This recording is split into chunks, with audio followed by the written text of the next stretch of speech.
Presented by Unique Films. Unique Films. Unique Films. Unique Films.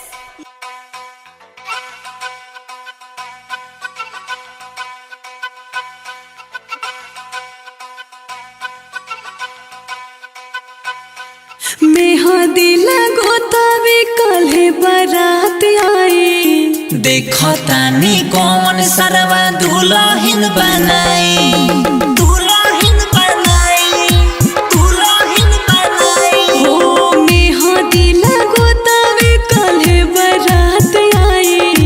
देखो तानी कौन सरवा दुल्हन बनाई, दुल्हन बनाई, दुल्हन बनाई। कुछ दिन पहले हो गइल बा हमरो सगाई। देखो तानी कौन सरवा दुल्हन बनाई। Mix by Sneha recording studio Janpura. कौन सरवा दुल्हन बनाई। Manish Rexall. कौन सरवा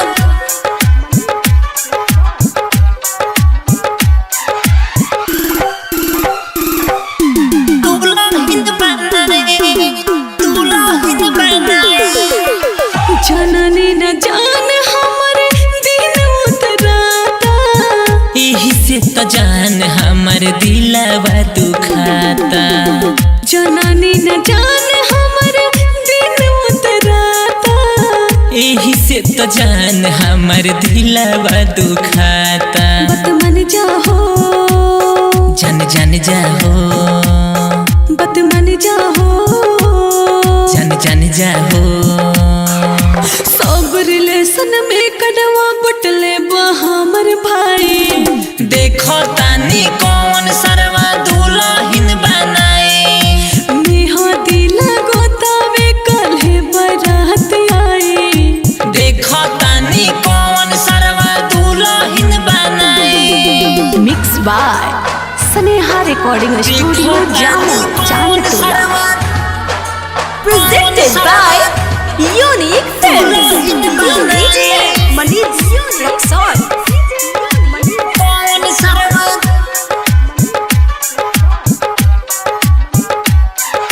मिक्स बाय सुजीत बाबू।